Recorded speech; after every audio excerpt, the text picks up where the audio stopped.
Assalamualaikum warahmatullahi taala wabarakatuh. Saya Afifur Rahman. Saya berasal dari Madura, ujung timur Madura tepatnya, yaitu Sumeneb. Sekarang saya bertugas untuk memperkenalkan diri, yaitu tugas ini merupakan tugas mata kuliah saya, mata kuliah kepemimpinan. Tugas ini diberikan karena adanya pemberian tugas sebelumnya yang tidak memenuhi syarat, yang mana syarat tersebut harus banyak viewersnya. Dikarenakan video saya tidak memiliki viewers yang tinggi, sehingga saya ditugaskan kembali untuk membuat video yang lebih panjang lagi. Kira-kira seperti itu. Nah, selanjutnya saya akan memperkenalkan diri, bahwasannya saya adalah seorang mahasiswa Fakultas Dakwah dan Komunikasi UIN Sunan Ampel Surabaya. Alhamdulillah sekarang saya sudah memasuki tahun ketiga. Tahun ketiga, yaitu di semester 6 tepatnya. Pada tugas ini merupakan mata kuliah semester 6, yaitu tugas akhir yang diberikan adalah membuat UAS selama kurang lebih 1 jam. Jadi, selamat menemani saya dalam 1 jam ini. 1 jam sudah ada beberapa yang perlu disampaikan sesuai dengan tugas yang diberikan. Karena saya sudah semester 6, saya mohon doanya kepada para penonton yang melihat video ini agar saya lulus cepat, tepat tentunya. Yang saya harapkan tentunya itu. Dan harapan tersebut tidak akan terwujud apabila tidak diiringi oleh doa saya pribadi, doa juga dari orang tua, dan doa dari teman-teman sekalian. Sekilas tentang saya merupakan anak kedua dari bapak ibu yang juga asli Madura, Sumeneb.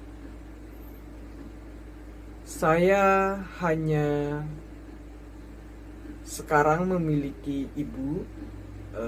Orang tua saya sudah gak ada, satu almarhum, yaitu bapak.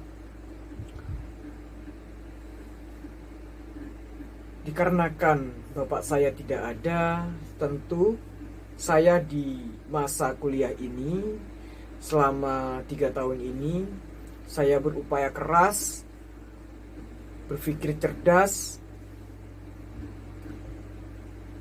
untuk menyelesaikan perkuliahan atau jenjang studi saya selama 3,5 tahun sampai 4 tahun ini. Mudah-mudahan, amin. Semoga disegerakan lulusnya. Atas hal tersebut, alhamdulillah banyak sekali pelajaran-pelajaran berjuang di Surabaya, juga pelajaran bagaimana kita harus menerima bahwasanya seluruh yang kita miliki bukan milik kita seutuhnya. Bahwasanya kita hidup di dunia ini hanya hak pakai, bukan hak milik. Kita boleh memakai apa saja, tapi jangan semua yang Anda punya atau Tuhan titipkan ke Anda atau teman-teman sekalian, jangan sampai dibawa ke hati. Artinya jangan sampai kepemilikan tersebut atau titipan tersebut sampai sangat-sangat disayangi atau tidak bisa melepaskan suatu hal tersebut apabila sampai suatu saat terjadi kehilangan.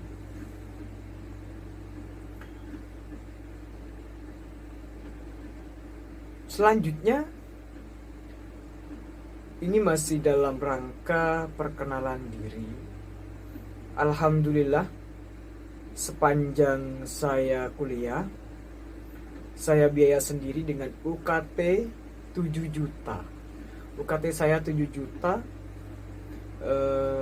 Alhamdulillah sampai sekarang masih bisa melanjutkan kuliah meskipun biaya sendiri. Belum lagi biaya hidup di Surabaya. Jika dikalkulasikan dari semester 1 sampai 6 sudah 30 juta lebih, bahkan 36 juta lah, kisaran seperti itu.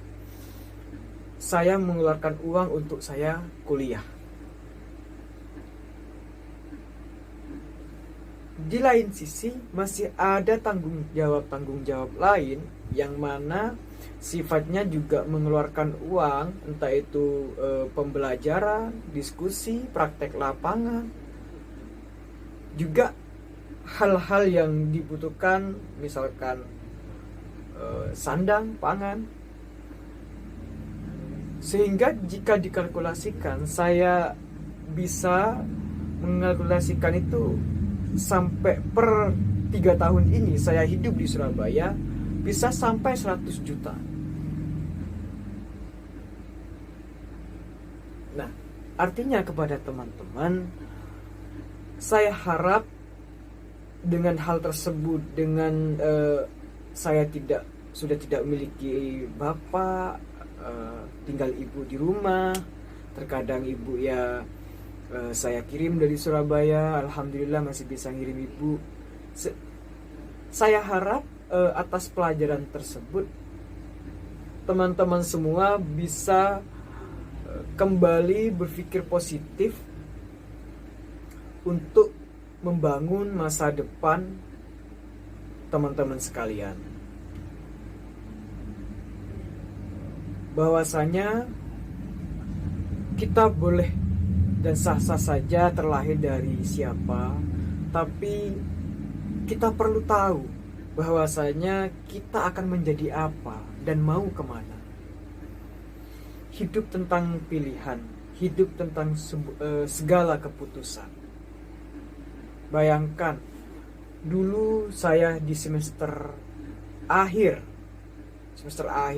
kelas 3, belum menuju UN, saya sudah ditinggalkan oleh almarhum bapak. Secara bingung, mungkin saat itu saya bingung. Mungkin saat itu saya tidak tahu mau kemana. Tapi dengan segala persiapan saya dari semester 2 SMA, saya sudah mempersiapkan saya mau kuliah kemana, ingin di bidang apa. Dulu di masa saya aliyah di semester 2, dari 3 hal yang saya inginkan, 3 hal yang saya inginkan tersebut saya ambil pada saat saya mendaftar perkuliahan. Dan alhamdulillah saya mendapatkan kesempatan lulus di manajemen dakwah. Dan saya sangat bersyukur sekali karena saya lulus di manajemen dakwah. Karena yang saya inginkan hanya belajar manajemennya. Dan saya ingin menghindari yang berbau perhitungan, yang kayak manajemen akuntansi dan segala macam. Kira-kira seperti itu. Selama saya belajar di manajemen dakwah atau selama saya berkuliah, alhamdulillah saya berkesempatan aktif di segala banyak organisasi. Ada yang saya geluti pertama kali dan langsung saya tertarik mengikuti organisasi tersebut, yaitu organisasi Pergerakan Mahasiswa Islam Indonesia. Tentu teman-teman sekalian, saya yakin sudah tidak asing lagi dengan nama tersebut yang biasa disingkat yaitu PMII atau PM11. Ada yang mengistilahkan PM11. Tidak hanya di PMII, saya juga aktif di Ikatan Mahasiswa Sumeneb Surabaya, IKMAS. Juga saya aktif di Ikatan Alumni An-Nukoyah Surabaya. Dan untuk internalnya sendiri atau bisa dikenal internal kampus, saya aktif di organisasi kepanitiaan dulu awalnya, kepanitiaan di manajemen dakwah. Ada manajemen dakwah FIRE atau bisa dikenal MADAF. Dulu waktu saya menjadi bagian dari panitia tersebut, saya merupakan tim sponsorship. Waktu itu yang pernah didatangkan guestarnya adalah Firsa Basari. Beliau seorang musisi, juga penulis, juga pendaki yang kalangan milenial, kalangan Gen Z pun sudah mengenali, baik kenal dari segi tulisan-tulisannya maupun gagasannya, juga lagu-lagu yang beliau ciptakan. Waktu itu saya sangat beruntung sekali menjadi bagian dari panitia sponsorship dulu. Waktu saya tim sponsorship, alhamdulillah saya banyak belajar di sana, baik dari negosiasi bersama perusahaan-perusahaan, lobbying, menawarkan suatu nilai yang kita punya pada saat acara tersebut kepada pihak-pihak yang kita inginkan, pihak-pihak terkait. Sehingga dari sana saya belajar bahwasannya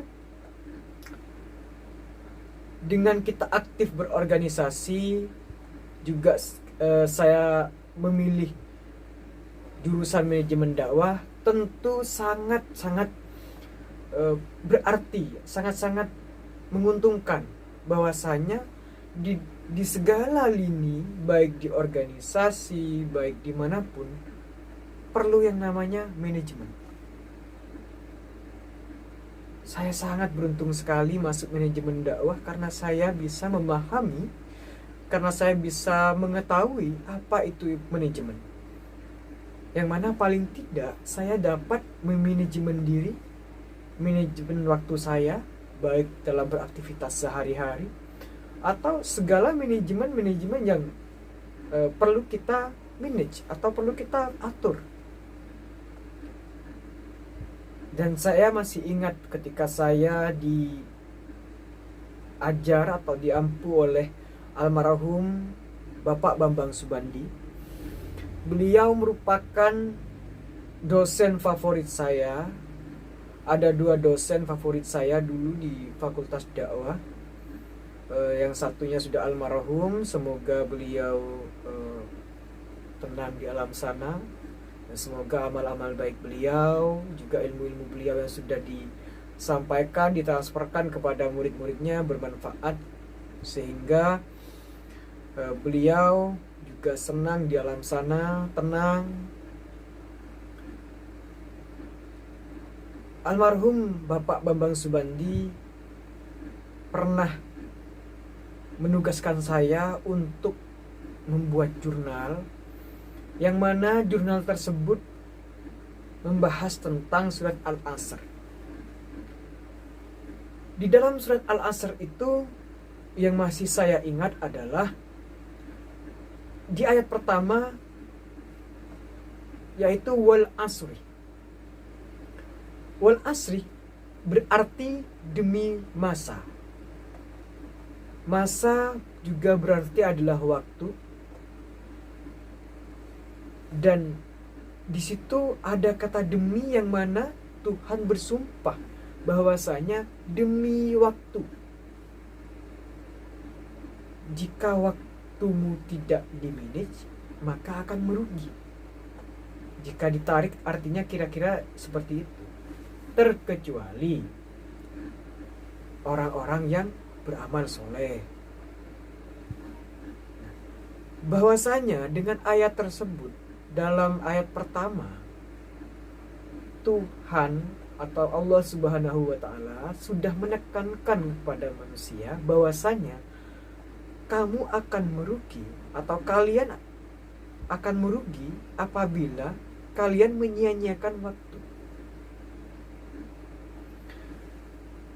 Dari situlah saya sangat bangga hati, berbangga diri, sangat bersyukur saya masuk di manajemen dakwah.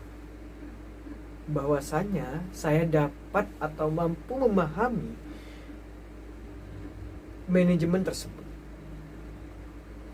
Berbicara manajemen waktu, saya sudah belajar memanage waktu saya pertama kali berproses di Surabaya.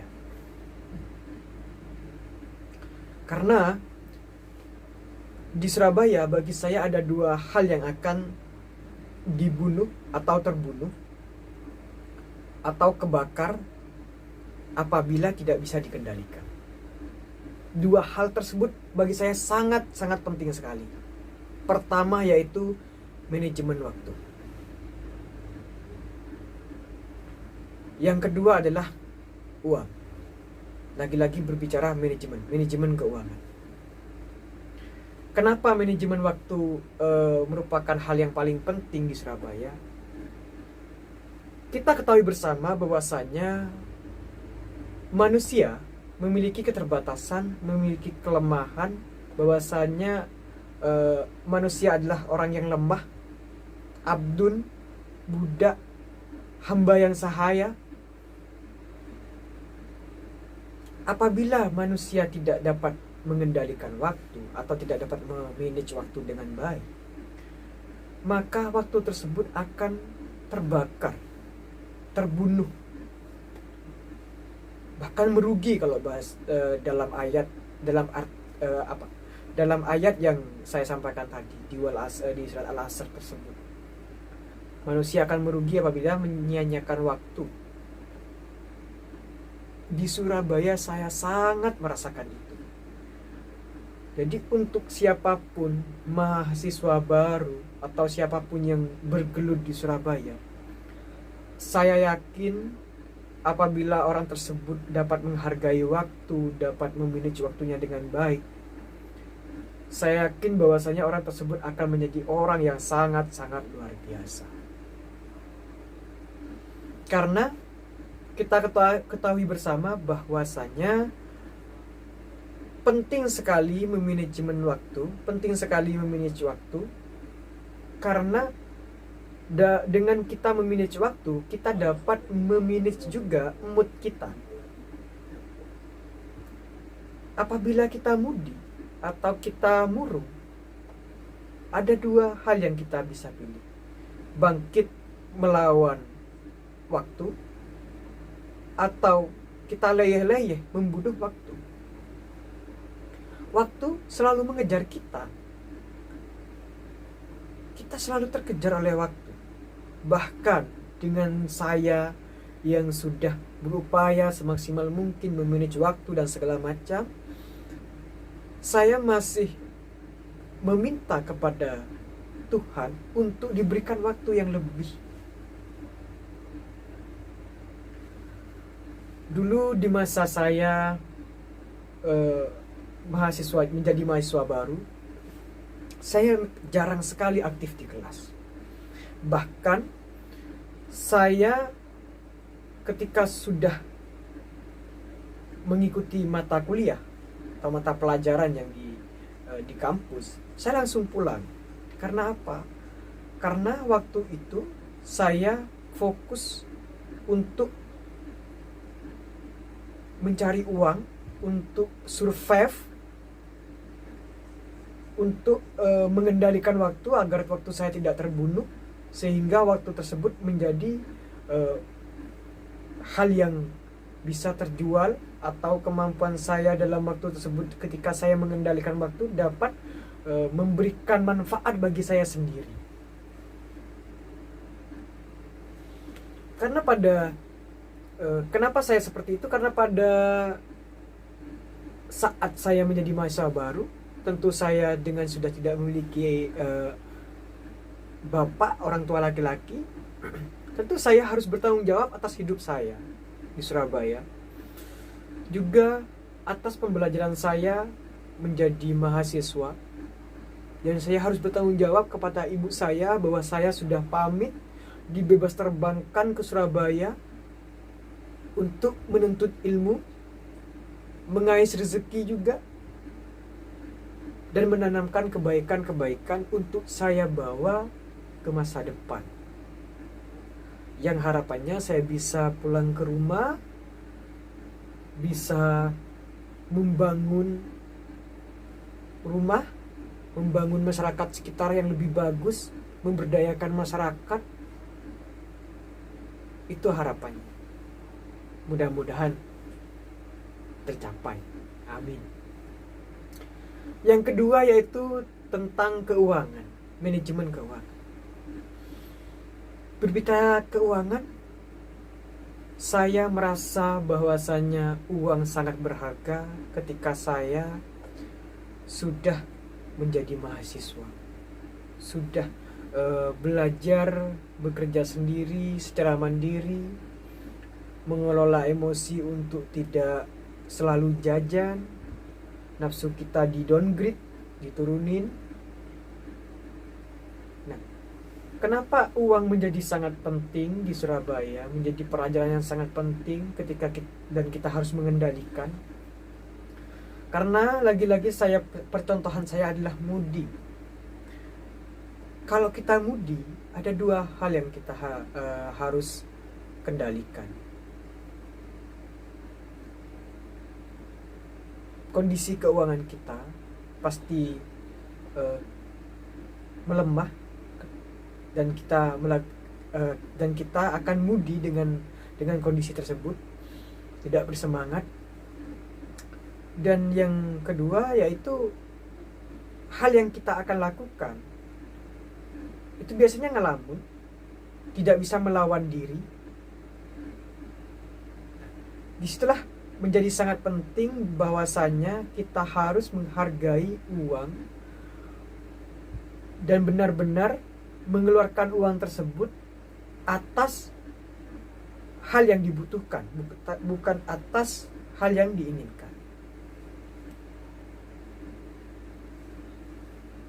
Di Surabaya, sebanyak apapun baik transferan duit dari orang tua, baik bekerja pontang-panting dan mendapatkan duit sebesar apapun, kalau kita tidak bisa mengendalikan uang tersebut, beberapa hari bisa habis, atau 1 jam pun bisa habis, bahkan 5 menit pun bisa habis apabila kita tidak dapat mengendalikan uang tersebut.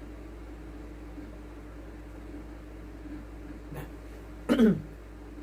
Menjadi pengalaman yang sangat berharga sekali ketika saya sudah ditempa dengan tidak memiliki power dari orang tua.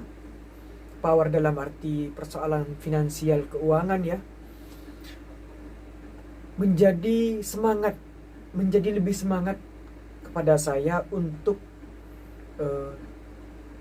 berjuang lebih keras lagi, dan saya sangat-sangat bersyukur karena saya diberikan ujian sesuai kemampuan saya, dan saya alhamdulillah dapat menikmati ujian tersebut sehingga saya sampai semester 6 ini, dan mudah-mudahan segera lulus cepat ya, sebagaimana saya sampaikan di awal. Di masa saya menjadi mahasiswa baru, saya hanya pegang uang, bukan hanya ya, alhamdulillah saya diamanahi uang 150.000 dalam jangka 1 bulan. Saya sangat bersyukur sekali dengan uang 150.000 itu saya bisa manage, saya bisa mengendalikan dengan baik sehingga saya bisa belajar sampai sekarang di Surabaya menuntut ilmu. Dengan uang 150.000 tentu secara kalkulasi tidak cukup, sehingga di situ saya pernah dipesankan oleh senior saya bahwasanya hidup di Surabaya itu yang pertama adalah yang perlu diamankan yaitu ketebalan dompet. Karena menjadi mahasiswa tidak cukup belajar, tidak cukup berkarya, juga perlu selesai dengan dirinya sendiri. Untuk menuju belajar dan berkarya, tentu butuh tenaga, butuh pemikiran, atau menguras otak, juga butuh keuangan. Tenaga kita kalau tidak fit, kita perlu minum vitamin, perlu makan makanan yang sehat. Otak kita untuk cerdas, kita perlu membaca buku. Baca buku butuh duit, butuh uang untuk membeli buku. Oke, mungkin ada yang tidak sepakat, karena buku kan bisa baca di perpus. Well, kalian mau ke perpus terus kan tidak mungkin. Ada waktu yang perlu kita juga kendalikan, bahwasanya kita perlu membaca di luar perpustakaan, atau kita perlu membaca di rumah, atau kita juga perlu kerja untuk orang yang bekerja. Nah, di situ saya meyakini bahwasanya sangat penting bagi teman-teman sekalian atau bagi saya pribadi, bahwasanya manajemen waktu, manajemen keuangan itu menjadi hal yang prioritas untuk menuju yang terbaik dalam hidup kita. Kalau berbicara kelebihan, saya tidak pernah memiliki, bukan tidak pernah, saya masih belum puas atas hal-hal yang saya punya. Karena saya tetap mau upgrade diri, perlu banyak belajar, saya tetap merasa haus atas ilmu, sehingga saya tidak dapat mengatakan saya memiliki kelebihan. Tentu kelebihan saya ada, namun hal yang saya punya atau kelebihan yang versi orang saya punya, yang versi orang saya memilikinya, tapi saya masih belum bisa menyampaikan bahwa hal tersebut merupakan kelebihan saya. Karena saya masih haus untuk mengupgrade diri. Ya, seperti itu. Namun hal yang saya pelajari adalah saya ingin mampu bagaimana memanage emosi saya atau belajar mengelola emosi.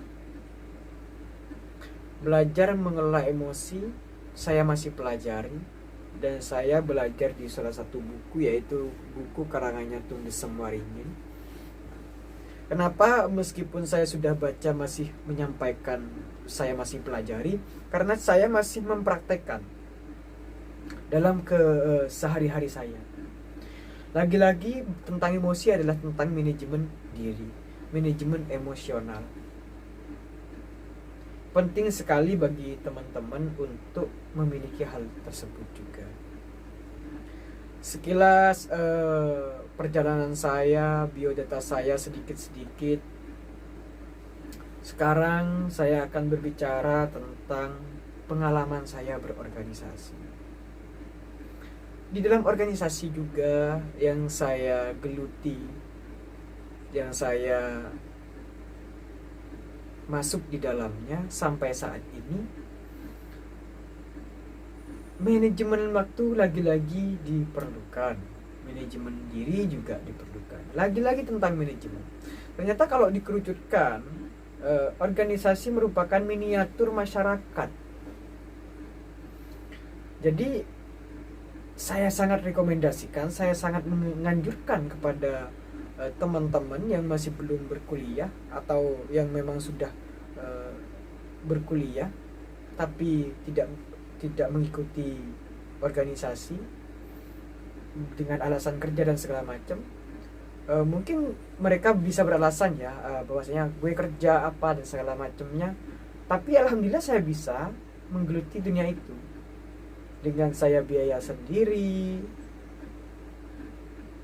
juga kerja, juga aktif dalam organisasi. Lagi-lagi tentang manajemen diri atau manajemen waktu. Hal tersebut yang perlu dipelajari oleh teman-teman. Nah, berbicara siswa, mungkin pernah bergelut di dunia OSIS, organisasi sekolah dulu di SMA atau di Aliyah. Mungkin pernah belajar di situ. Namun berbeda dengan organisasi-organisasi yang sudah ada di kampus, baik di internal kampus itu sendiri atau organisasi yang bahasanya itu eksternal. Nah, di sana kita akan bisa belajar bertemu orang yang notabene berbeda, latar belakangnya berbeda, juga ada yang dari pesantren, ada yang memang tidak mondok sama sekali. Dari segala sudut pandang, dari segala budaya yang mereka bawa, kita dapat mempelajari bagaimana pola pikir seseorang, yang mana kita dapat memanage lagi pola pikir kita, baik dari preposisi kita, sehingga preposisi tersebut menjadi yang terbaik untuk dimasukkan kepada hati dan memfilter kepada ucapan dan tindakan kita. Disitulah mungkin gambaran sedikit kenapa perlu mengikuti organisasi. Pengalaman saya di situ. Jurusan MD merupakan jurusan manajemen yang berfokus pada kelembagaan, juga pada travel haji dan umroh, yang mana di dalamnya juga membahas tentang keorganisasian, tentang memanage suatu organisasi, bagaimana memanage SDM, sumber daya manusianya, memanage sesuatu sistem, memanage dirinya, dan banyak hal. Saya sangat beruntung dan sangat bersyukur menjadi bagian atau menjadi orang yang diamanahi Tuhan untuk belajar manajemen dakwah. Karena ketika saya belajar di manajemen dakwah, berbicara dakwah tidak cukup atau tidak hanya berbicara surga dan neraka. Bagi saya, hal yang sudah hilang di masa sekarang itu banyak sekali dai-dai itu hanya berbicara tentang surga neraka. Namun yang tidak pernah didakwahkan adalah bagaimana memberdayakan suatu buruh atau pertanian. Tidak pernah mengedukasi bahwasanya hablum minal alam itu penting, hablum minan nas itu penting, rasa keadilan itu sangat penting. Kita tidak pernah, bukan kita tidak pernah, maksudnya adalah saat ini hal-hal tersebut sudah mengalami kemerosotan sehingga kapitalisme masuk di dalamnya. Karena orang-orang Islam sendiri tidak pernah diedukasi tentang bagaimana fikih lingkungan, bagaimana buruh perspektif Islam. Di situ yang menjadi kesadaran saya bahwasanya dakwah itu tidak hanya berbicara berdai di depan, menyampaikan suatu gagasan yang ujung-ujungnya adalah surga neraka. Bagi saya, surga neraka adalah urusan individu manusia dengan Tuhannya. Namun berbicara dakwah adalah tentang bagaimana kita dapat mempengaruhi orang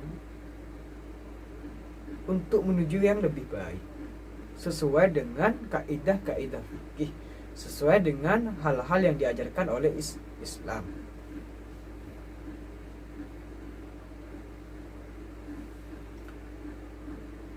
Di manajemen dakwah, saya juga dapat belajar tentang kepemimpinan, yang mana menugaskan saya sekarang untuk memenuhi nilai UAS, membuat video 60 menit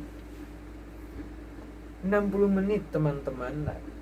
Tentu hal yang tidak mudah, namun saya yakin bahwa saya bisa. Hal ini belum pernah saya coba, namun untuk berbicara di depan publik, saya pernah berbicara dalam suatu forum 1 jam mengisi materi, pernah saya lakukan. Namun dengan video yang ngalir ini, dengan hanya beberapa poin yang disampaikan oleh dosen pengampu untuk menyampaikan poin-poin tersebut, saya tangkap dan saya mengalir dengan menyampaikan sampai sekarang. Entah saya tidak tahu sudah berapa menit ini. Karena handphonenya kebalik, jadi pakai kamera belakang, sehingga saya tidak tahu. Nah, berbicara tentang kepemimpinan, alhamdulillah berkat saya belajar di manajemen dakwah sepanjang 3 tahun, saya diberikan kesempatan, saya diberikan amanah di pundak saya sekarang sudah alhamdulillah menjadi ketua Senat Mahasiswa Fakultas Dakwah dan Komunikasi UIN Sunan Ampel Surabaya. Bagi saya hal ini merupakan hal yang sangat luar biasa dan tidak boleh saya sia-siakan.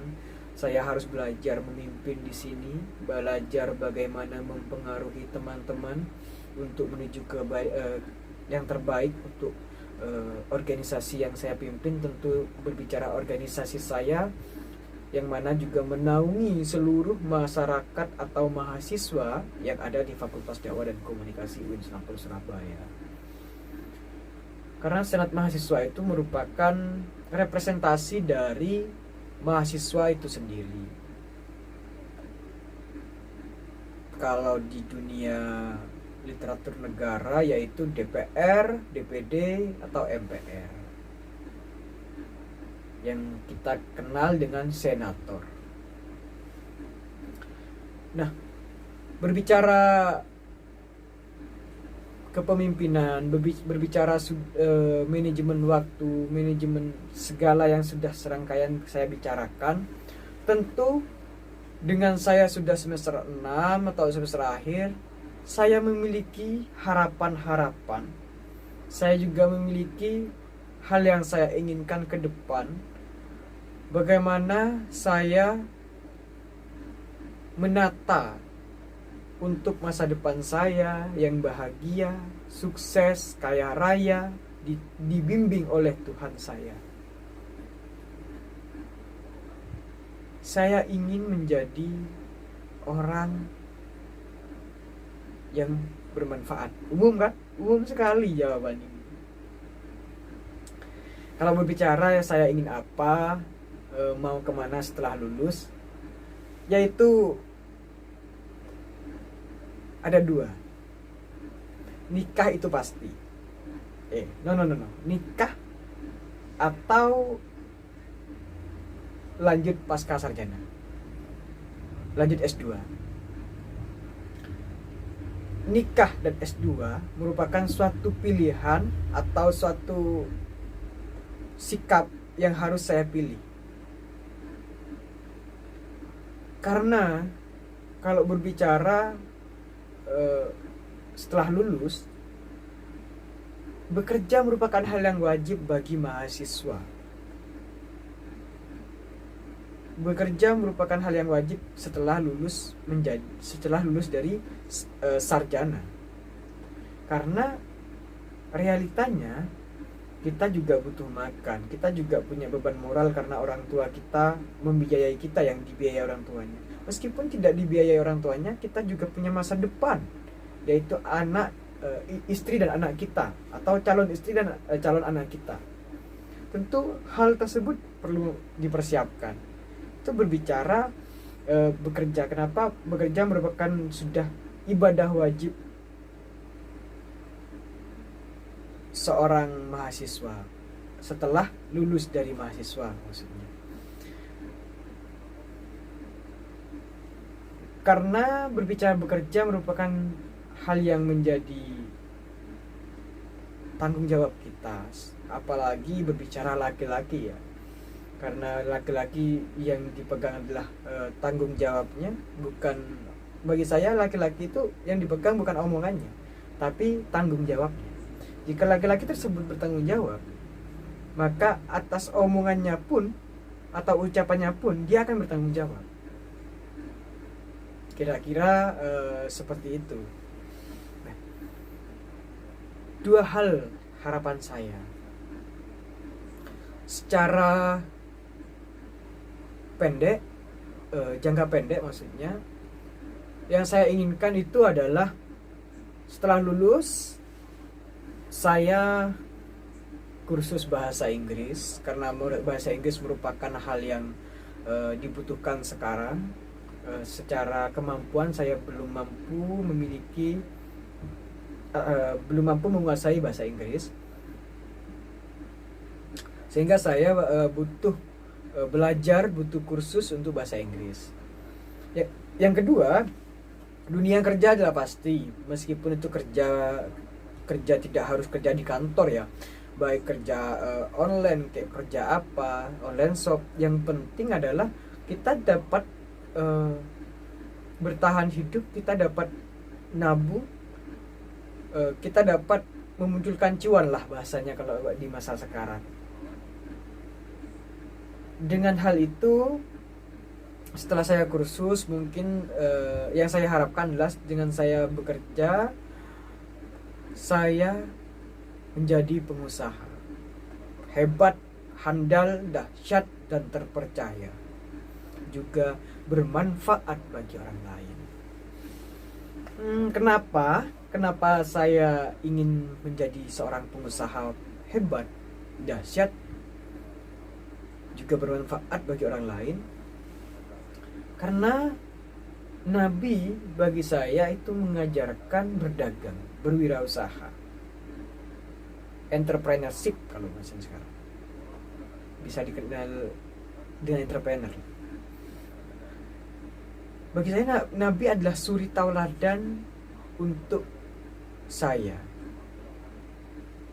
berdagang, berwirausaha, berusaha atau menjadi entrepreneurs. Karena berbicara pengusaha, berbicara bisnis, dapat atau mampu memberdayakan ekonomi, juga mampu memberantas kemiskinan.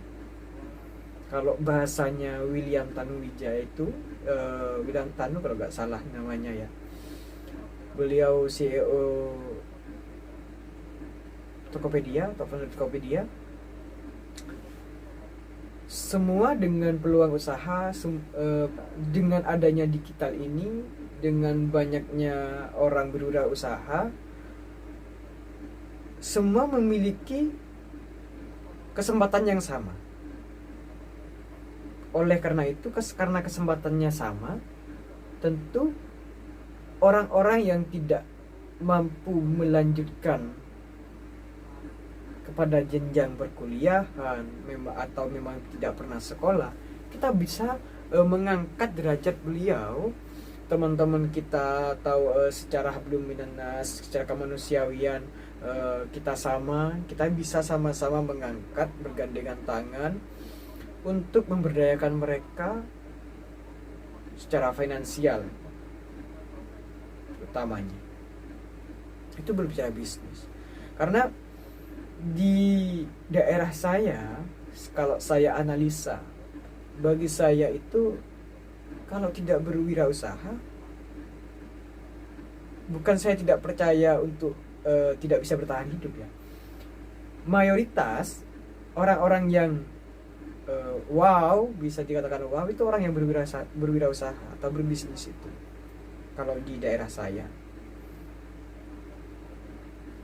kalau cuman menjadi orang-orang biasa, ya hidupnya biasa-biasa saja.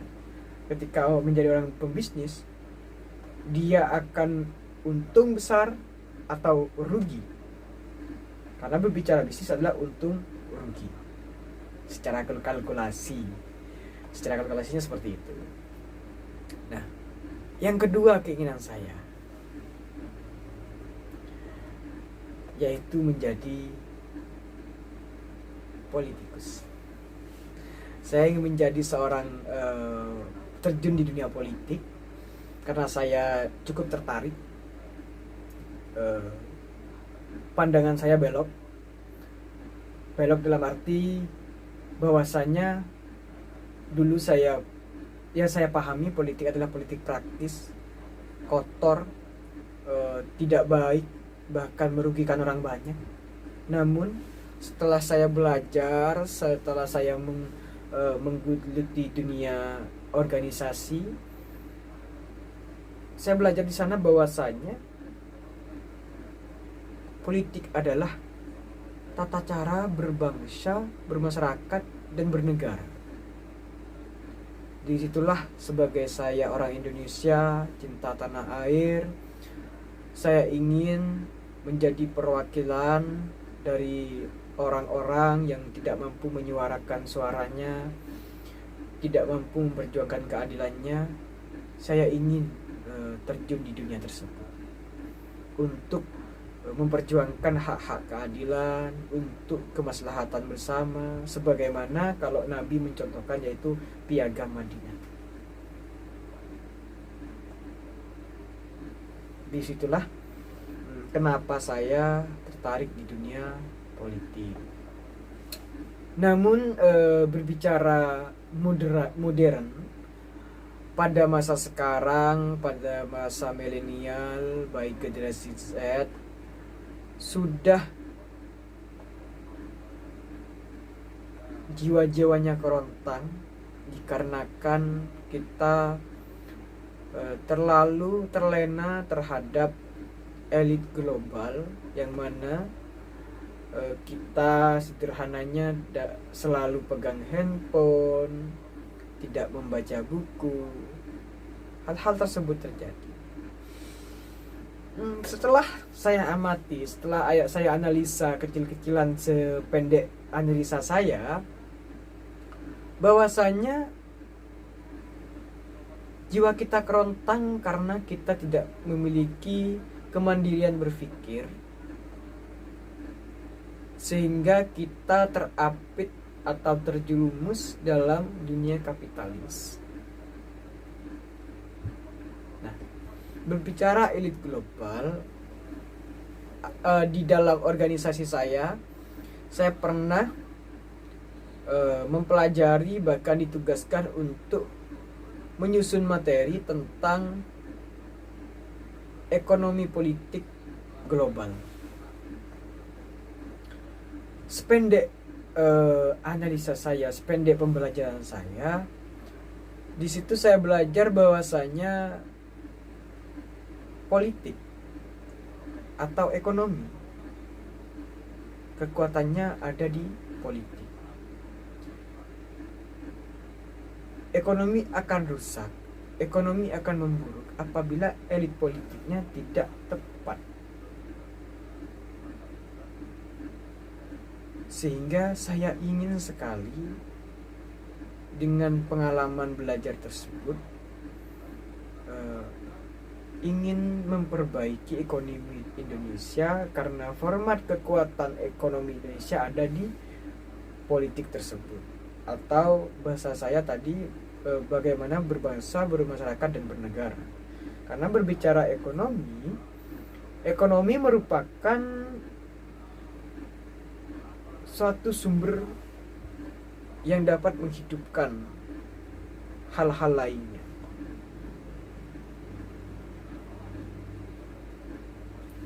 Dan berbicara ekonomi, Indonesia masih termasuk negara berkembang, sehingga saya sebagai pemuda mahasiswa ingin terjun di dunia politik untuk memajukan perekonomian Indonesia, untuk memberantas kemiskinan masyarakat, sebagaimana saya ingin berbisnis. Tak jarang teman-teman sekalian, elit politik atau orang-orang pemerintahan di negara Indonesia ini punya usaha. Kita ambil contoh Sandiaga Uno. Bapak Sandiaga memiliki banyak perusahaan, memiliki banyak bisnis. Presiden kita pun, Pak Jokowi, juga memiliki bisnis. Nah, bagi saya dua hal tersebut merupakan dua hal yang sinkron. Jadi kenapa dua hal tersebut saya pelajari atau secara mendasar saya harus paham, dan sehingga saya tertarik juga terjun di dalamnya, karena analisa saya di daerah saya, khususnya di kampung saya, itu jika tidak menjadi orang pemerintahan atau di PNS, pembisnis juga, atau terjun di dunia politik, itu tidak bisa bertahan. Tidak bisa bertahan dalam arti akan pontang-panting gitu. Ini secara kalkulasi ya, bukan berarti kita menafikan bahwasanya rezeki seseorang merupakan sudah dari Tuhan. Saya pribadi tidak menafikan hal itu. Cuma ini berdasarkan analisa dari beberapa orang yang saya kenal. Terima kasih teman-teman. Alhamdulillah sudah beberapa menit ini sudah sampai hampir 1 jam teman-teman menemani saya untuk bercerita pengalaman, dari mana saya, siapa saya, pengalaman saya, susah senang saya. Semoga harapannya adalah di dalam video ini mendapat memotivasi teman-teman sehingga teman-teman bisa bangkit dari hal yang memang mengcomfort zone-kan teman-teman untuk tidak bergerak. Saya Afif, saya adalah orang pergerakan mahasiswa Islam Indonesia. Saya merupakan kader dari PMII, karena yang saya pahami tidak harus menjadi kader PMII juga untuk teman-teman sekalian, untuk memperjuangkan kebangsaan kita, memperbaiki bangsa kita sebagai seorang pemuda yang namanya sejatinya insan atau sejatinya manusia adalah bergerak. Yang namanya bergerak tentu menuju ke perubahan, dari baik untuk menuju yang terbaik, bahkan lebih baik lagi daripada yang terbaik. Sehingga saya harap siapapun kalian, siapapun teman-teman sekalian yang menonton video ini akan membawa perubahan terhadap Indonesia.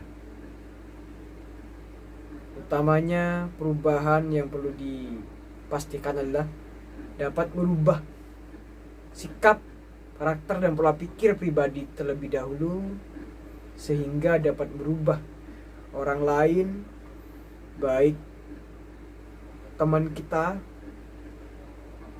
secara persahabatan atau teman kita secara ideologi, teman kita secara keyakinan, agama, atau teman kita secara negara.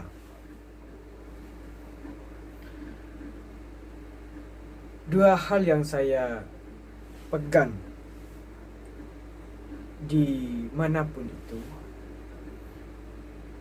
Saya pernah mengalami dulu sebelum ayah meninggal atau bapak meninggal, saya pernah menjadi orang yang bahasanya bisa dikatakan orang yang paling nakal. Dari 2014 kalau enggak 2013 saya menggeluti dunia yang cukup kelam, dan itu sangat berbeda dengan dunia saya sekarang. Dari masa kelas 3 MTS kalau nggak salah, saya sangat melupakan memori itu, tapi ada beberapa hal yang masih saya ingat, bahwasanya dimanapun kita harus baik kepada orang lain, meskipun kita tidak menerima kebaikan tersebut dari orang yang kita perlakukan baik. Yang menjadi poin adalah dimanapun kita, dulu saya ketika menjadi atau terjun di dunia yang kelam tersebut, saya melakukan kebaikan baik berupa bantu teman apa dan segala macam. Hal tersebut meskipun dunianya adalah dunia kelam, namun ada hal yang saya rasakan sampai sekarang, bahwasanya saya juga diperlakukan baik oleh teman-teman ketika saya down, ada di bawah, waktu bapak saya meninggal atau almarhum. Namun yang menjadi catatan penting adalah karma atau dunia pasti berputar. Waktu adalah berputar, kita kadang di bawah. Nanti dengan kita sabar menjalani, menyikapi suatu persoalan, kita akan bangkit kembali atau ada di atas lagi, terus dan seterusnya berputar. Namun saya sepakat dengan statementnya Raditya Dika yang tetap tertanam dalam software otak saya, yaitu adalah Radit pernah menyatakan di stand up komedinya, kalau nggak salah ingat, dunia ini sudah rata,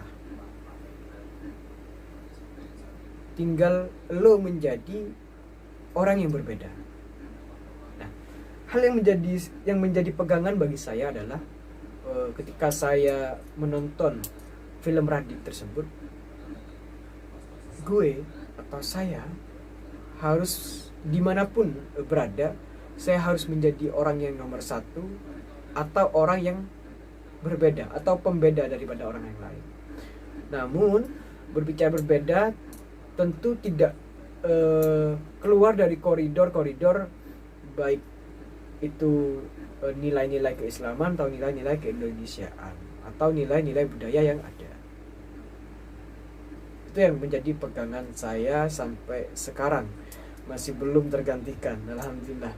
Namun insya Allah itu bagi saya bermanfaat, karena dengan menjadi orang yang dengan ambisi, dengan semangat kita, dengan optimis kita menjadi orang yang nomor satu, orang yang pembeda dari orang yang lain, kita dapat dengan gigih bersemangat untuk belajar dan terus belajar demi mencapai suatu harapan dan keinginan yang sangat-sangat besar atau yang bisa diistilahkan dengan mimpi. Bermimpilah setinggi langit. Apa sih mimpi kan gitu? Nah, itu bagi saya mimpi saya yang sangat sederhana, menjadi orang yang berbeda atau menjadi orang yang nomor satu. Sekian dari saya ucapkan terima kasih kepada teman-teman yang sudah menemani saya sepanjang waktu ini, 1 jam, kira-kira kurang lebih 1 jam. Dan terima kasih kepada pihak-pihak terkait yang sudah membantu saya untuk membuat video ini, juga kepada dosen saya yang menugaskan saya mengerjakan video ini di jam 1 malam ini. Saya mengerjakannya di malam Jumat pada tanggal 2 Juli 2 Juli hari Jumat. Saya melaksanakan tugas ini dengan berbagai dari kemarin kesibukan atau tanggung jawab yang saya harus kerjakan, sehingga saya melakukan tag video atau merekam video ini di jam sekarang, yang mana video ini harus diupload besok. Nah, karena belum tentu video ini sempurna, perlu diedit mungkin. Mudah-mudahan ada editornya nanti. Meskipun penyampaian saya kurang berisi ya, kurang daging lah kalau bahasanya sekarang, daging banget bos. Ya mudah-mudahan sharing saya ini menjadi curhatan atau keluh kesah saya, keluh kesah, keluh baik buat teman-teman atau buat saya pribadi, sehingga saya merasa plong, merasa puas diri dalam arti hal-hal yang mengganjal dalam otak, mengganjal dalam diri tersampaikan dengan adanya video ini. Akhiran dari saya, assalamualaikum warahmatullahi wabarakatuh.